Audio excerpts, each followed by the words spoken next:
Jusqu'au bout, la machine d'extraction, une Léonard à 2 moteurs à courant continu de 875 chevaux, a déroulé son kilomètre de câble à 48 tours minute en subissant chaque semaine les 6 essais réglementaires.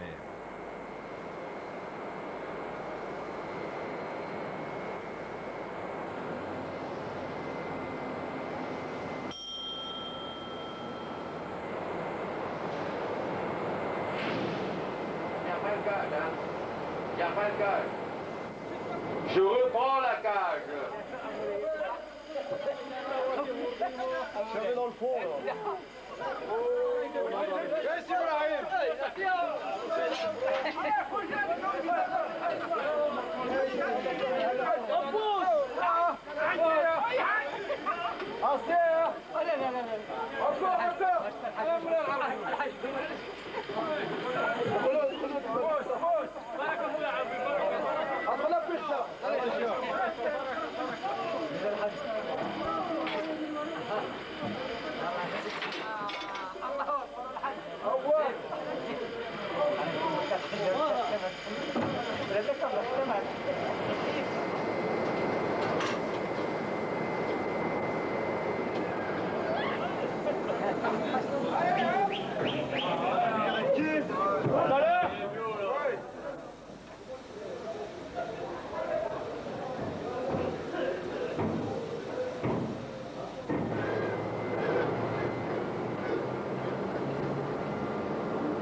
Et jusqu'au bout, ils ont dévalé, allant chercher le charbon dans des conditions de plus en plus difficiles.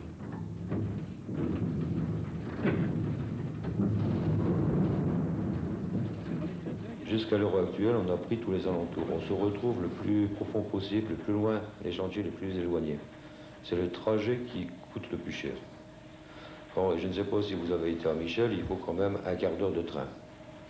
Bon, un quart d'heure au matin, un quart d'heure en fin de poste, ça fait déjà une demi-heure de passé, plus un quart d'heure pour arriver au chantier. Ça vous fait en tout et pour tout 1h30 de perdu en cours de route. Le temps que les gars se mettent dans la taille, qu'ils se mettent en place, le chantier ne marchera pas au bon rendement voulu.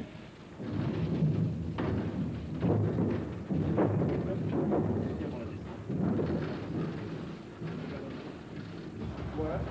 Et vous, on vous a prévenu à quelle heure 5h30, on vous a prévenu ici. Voilà. C'est quand on lui a téléphoné. La taille 224 de la veine Michel était à près de 6 km du puits d'extraction. Pour maintenir la sécurité des hommes, il était nécessaire de respecter toutes les consignes, par exemple le sas d'aérage, essentiel pour orienter les flux d'air selon les plans et maintenir les débits d'air dans la taille.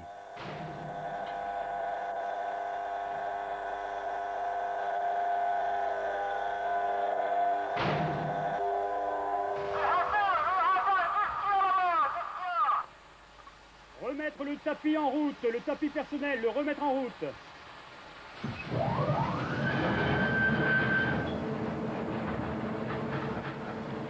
Descendus du train, les 260 mineurs des derniers postes ont sauté sur les 2 convoyeurs à bande longs de 370 mètres qui les ont hissés jusqu'à l'entrée du quartier, pour gagner du temps et aussi pour s'éviter la peine de la remonte.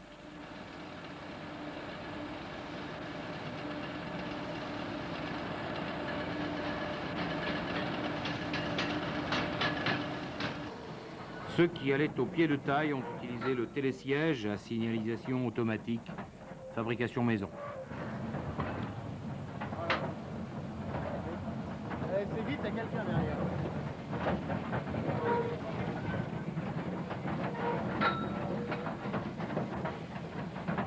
Encore quelques dizaines de mètres à pied et ils sont arrivés dans la taille. Michel était exploité avec un rabot, un soc d'acier de 3 tonnes qui traçait ses sillons dans le bas de la veine. Le charbon était emporté par des raclettes tirées par une chaîne sans fin dans un couloir métallique, le convoyeur blindé. À chaque extrémité de la taille, des moteurs électriques actionnaient la chaîne qui tractait le rabot. Ils montaient et descendaient du pied à la tête du chantier à 1 demi-mètre seconde.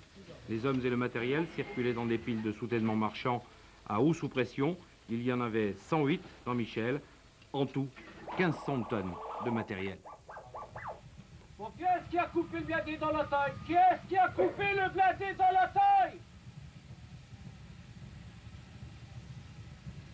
Bon, Daniel, rabaisse un peu qui c'est qui a coupé le fonu? Et je vais t'envoyer, je rembourse à la tête. Fais au répartiteur, fais au blindé.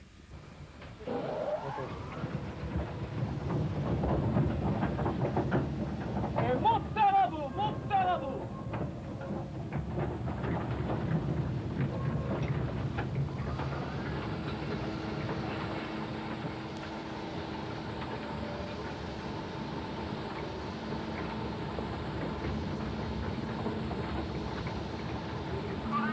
Oui. Oh, c'est chaud.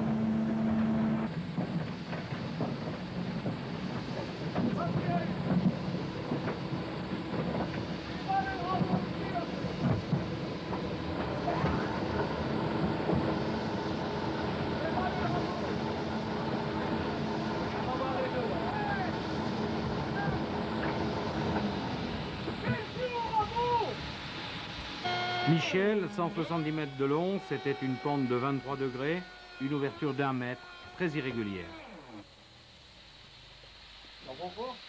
C'est bon.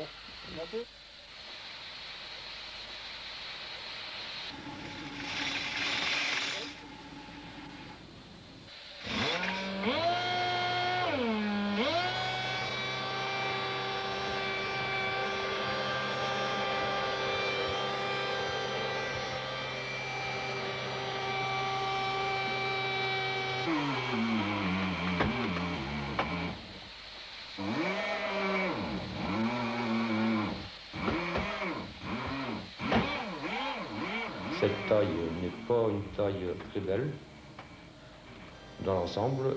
Elle a un rendement assez bien, on ne pourra pas dire le contraire, mais elle est très mauvaise. De quel point de vue? Question de toit, de niveau. Cette taille est irrégulière tout du long.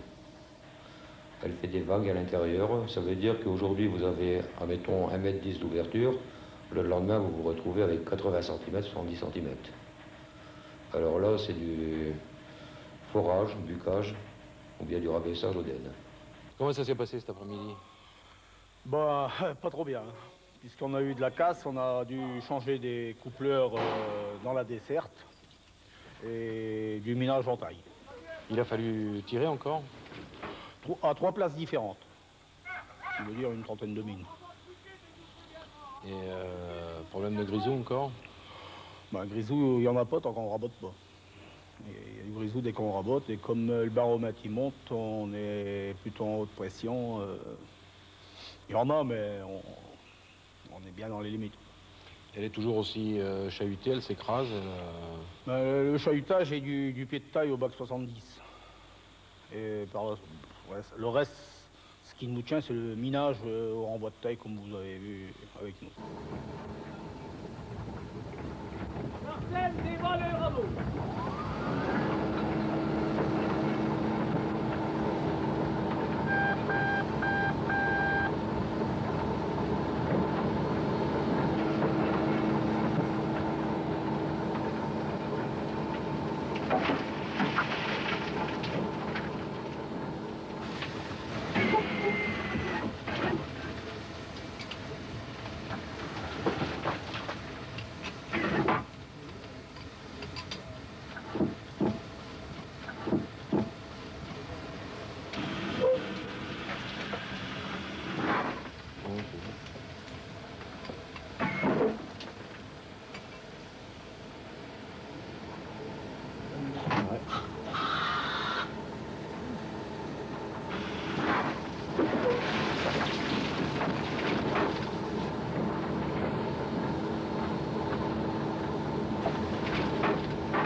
Au pied de la taille, le charbon a été repris par un autre convoyeur blindé pour être concassé en grains plus homogènes et être transporté à près d'1 kilomètre de là jusqu'au point de chargement dans les Barous les wagonnets vides. Même si les chiffres n'ont plus beaucoup d'importance, la production de Michel 224 a été de 84 000 tonnes, représentant 565 tonnes par jour en décembre 90, soit un rendement de 7 tonnes par homme et par poste.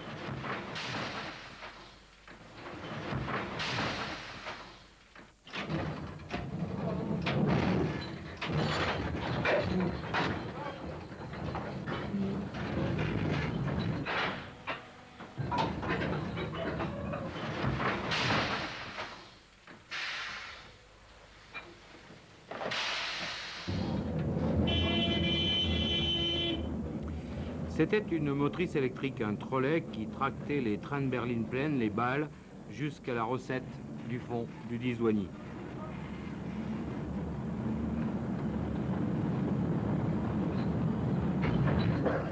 Il faut faire attention au trolley, il y a du 500 volts.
En haut de la tour d'extraction, les balles effectuaient un circuit, presque un balai, en utilisant la gravité et un ensemble de systèmes de freinage et d'aiguillage avant d'être culbutées dans une trémie.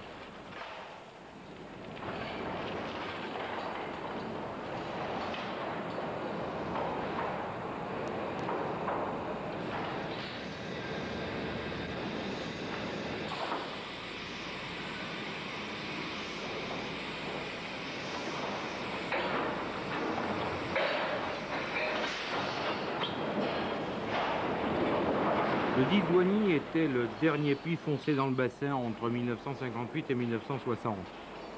À sa construction, la tour pouvait extraire 12 000 tonnes nettes par jour avec 2 machines, soit près de 7 000 berlines. Dans les derniers temps, on en traitait moins de 200.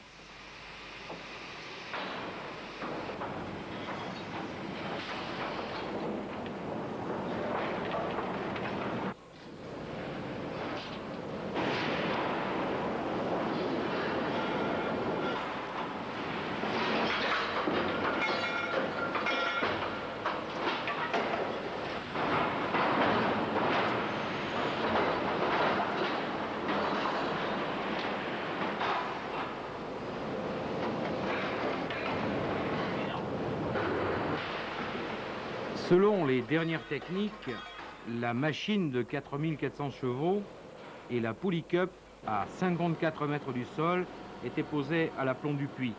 L'ensemble pesait 12 000 tonnes. Ces jumeaux s'appelaient 19 de Lens et Barrois dans le Nord-Pas-de-Calais, Marino, Wouters et Simon en Lorraine et le puits Yvan Moranda près d'Aix-en-Provence. Les premiers fonçaient vers 1960 et le dernier en 1987.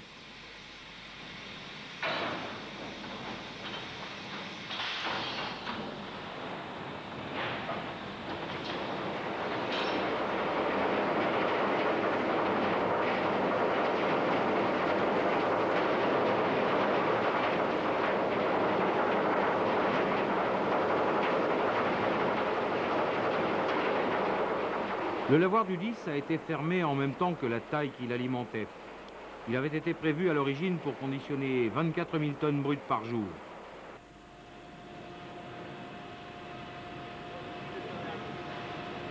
Le charbon, séparé des schistes par flottation, était lavé, criblé, puis calibré selon les catégories de grains avant d'être livré à la consommation. Les poussières fines étaient agglomérées en boulets dans l'usine voisine.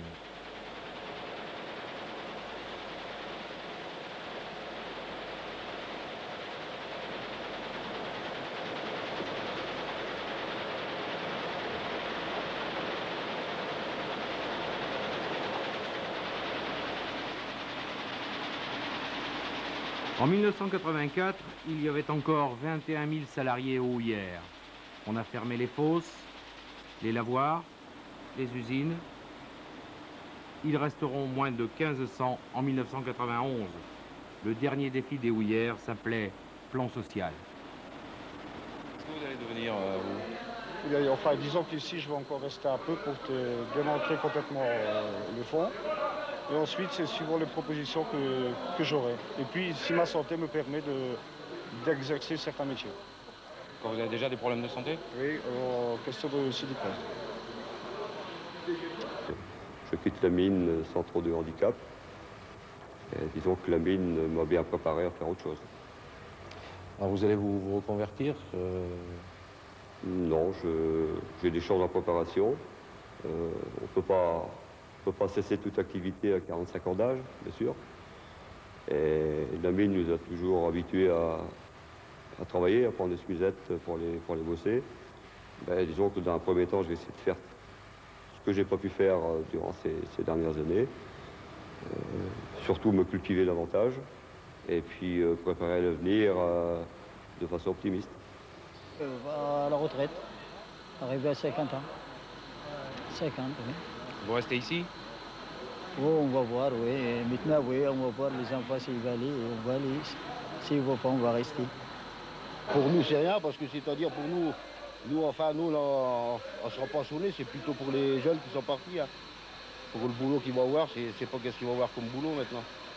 Qu'est-ce que vous allez devenir, vous? Bah, moi, je serai pensionné. Les houillères ont fait le pari de ne pas licencier.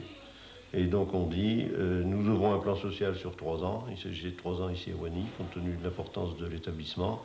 Nous ouvrons un plan social sur 3 ans, et dans 3 ans, tout le monde sera casé. Voilà quel était le pari au départ. Donc je rappelle, 1200 personnes, ce qui avec femmes et enfants, j'ai fait le calcul, représentait plus que la population de la commune. Et donc vous avez réussi ce pari dont vous parliez?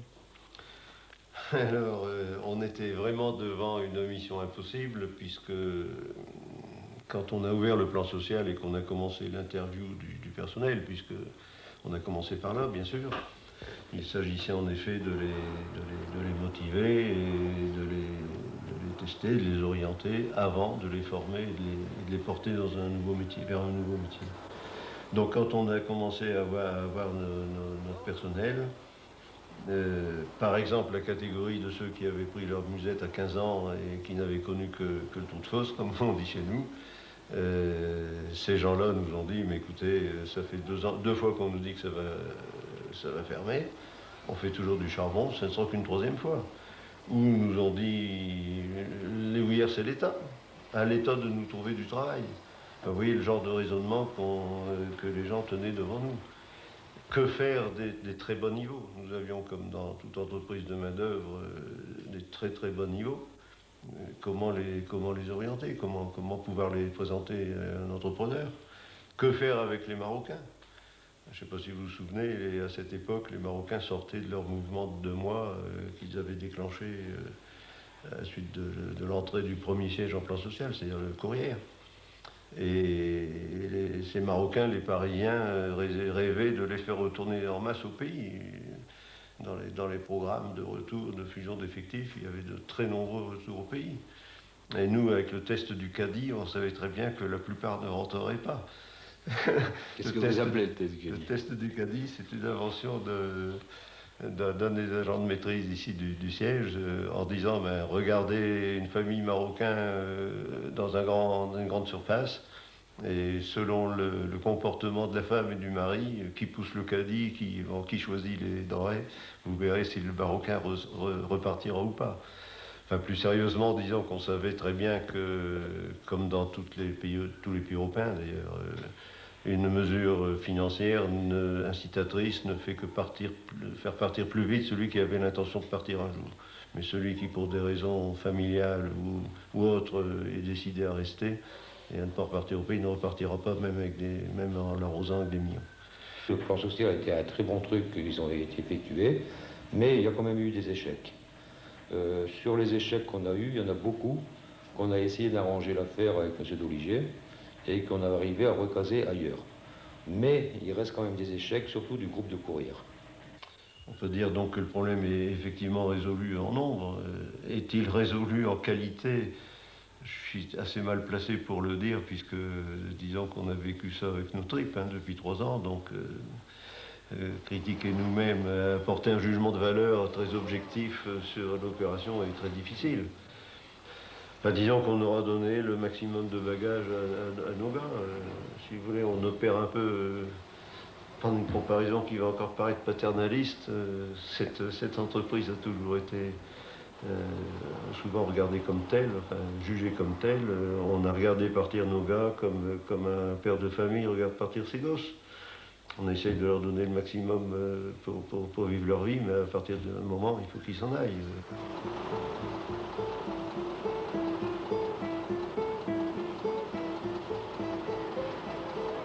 Les centrales thermiques, les ateliers, les services projets, l'exploitation des terris, la coquerie de Drocourt, la briqueterie du Lu, la récupération du grisou ont donné lieu à la création d'une quinzaine d'entreprises regroupées dans Filianor. Les logements, la médecine minière, le patrimoine social, les emprises foncières, la gestion des pompages et des affaissements seront encore la source de nombreuses discussions dans le Nord-Pas-de-Calais, désormais sans charbon. Fin décembre 90, les derniers mineurs venus de tous les groupes du bassin se préparaient à accomplir au fond pour la dernière fois leur geste quotidien. Ils ont été quelques dizaines à les faire, successeurs de plusieurs centaines de milliers d'autres qui, en 270 ans, ont extrait 2,5 milliards de tonnes de charbon.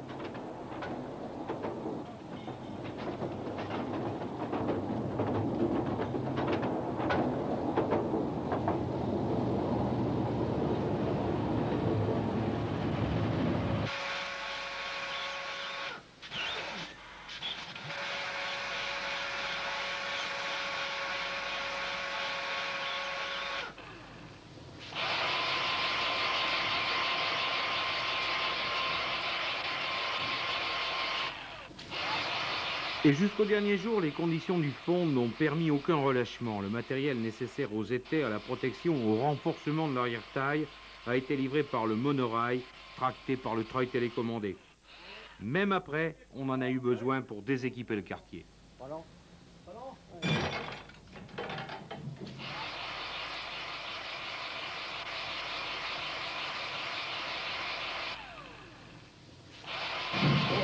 Porte-le bien, c'est qu'on l'attaque un petit peu.